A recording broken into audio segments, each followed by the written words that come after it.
Thank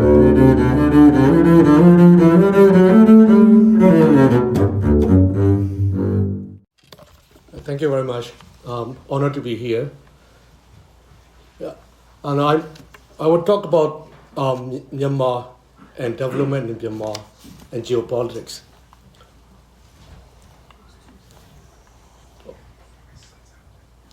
Okay, little bit of Myanmar. This is our country is strategically located in Indo-Pacific region in Southeast Asia. We have most diverse country in the Southeast Asia with over 135 ethnic groups. The Burma is a majority, and the rest are smaller. And then we have the Buddhism as a majority in Myanmar. And then our country is being under the military dictators for over 5 decades. So based on the ethnic divisive lines and the religion.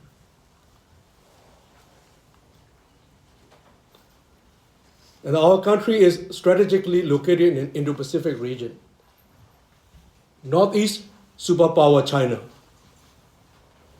Northwest, major power India, and the most populous country in the world, Bangladesh.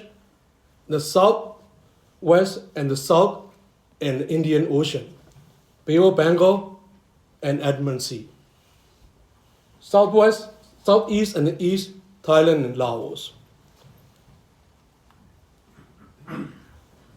Brief history, we gained independence from Britain in 1948, and then we were under the parliamentary democracy system until 1962 military station coup. Successive military regimes ruled the country ruthlessly until 2010, and then we have the brief democratization period for about 10 years. That time that we have growth opportunities, investment opportunities, and then we were the strongest growth in the Southeast Asia in that decade. But unfortunately, 2021 February, military staged a coup against the elected civilian governments, and then Myanmar military is one of the most brutal militaries in the world. So we have elected lawmakers and the ethnic representatives, civil societies formed the National Unity Government of Myanmar. I'm the spokesperson for the president office. The development, so Myanmar has an abundance of natural resources. You name it, everything is there. Oil and gas, rare earth, mining opportunities, jade, sapphire, rubies, timber, agricultural land. But our development story is very complex with a huge potential but significant reversal. Since 2021 coup 3 years ago, just at the first was at third, we have over 50,000 people died within 3 years. And with the Russian supplies, fighter jets, and then the attack helicopters, and then as 2 days ago, that military bombed that middle school in the Karani state, and the children were studying. In 2011, as I mentioned, we have a brief democratization period with the loss of development, but unfortunately, it was brief. And then also, I just want to, okay. And then Japan was the largest ODA contributor, total $1.8 billion in 2019.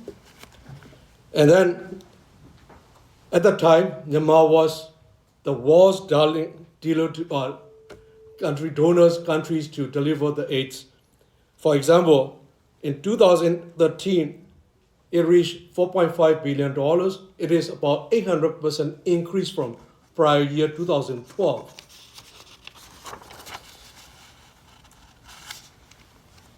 And one of the top prior to the coup, Singapore, China, Thailand, Marshall Islands, and Hong Kong were the top investors. And after the coup, still the same. Singapore, China, and Thailand. Singapore is top, but Singapore counted as in the Singapore, including the non-Singaporean entities registered in Singapore. Most of them are Chinese companies. So China is the most influential in terms of investments, development in Burma. Still there. Since the coup, Western nations and then Japan stopped providing aids to Burma, Myanmar, but China still continue in the different forms. China interests, as you can see in the map, those are the dots that you can see, and then from China and Myanmar. The China is the most influence over Myanmar with the major development projects. That's a part of Belt and Road in terms they call it China-Myanmar Economic Corridor. And they not only in the business and development, they active in names of peace process, forcing the pro-democracy forces to stop fighting against a military dictator.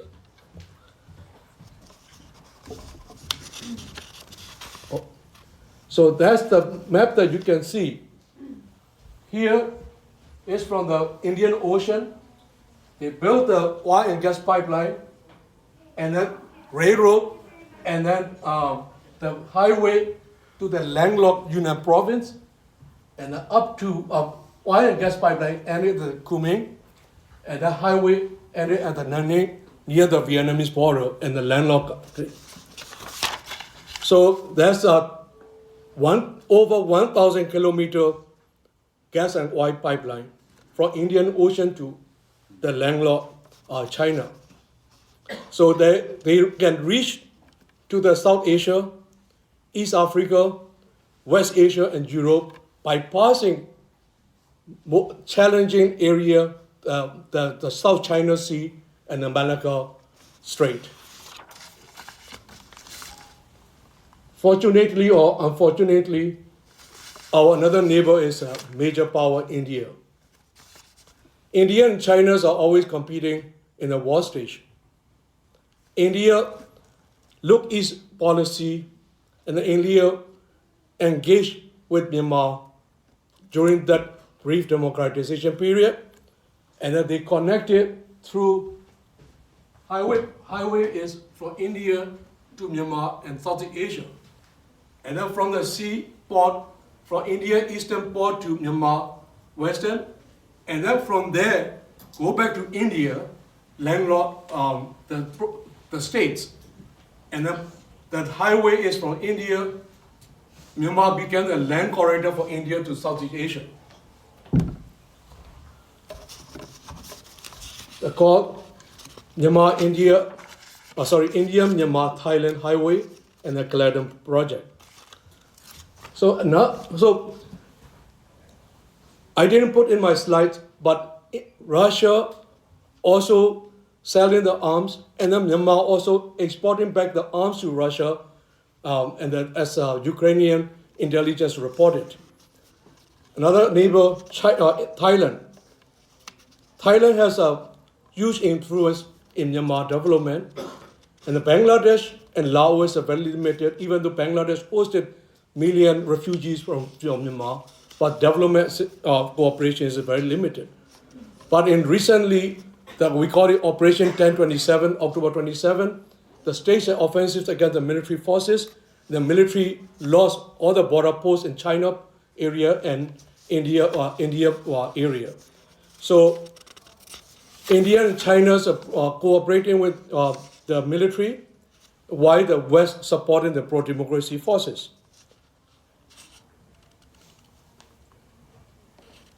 And I won't skip the Thailand. You can see that Thai also are beneficial from Burma, but I will conclude my presentation of that geopolitics.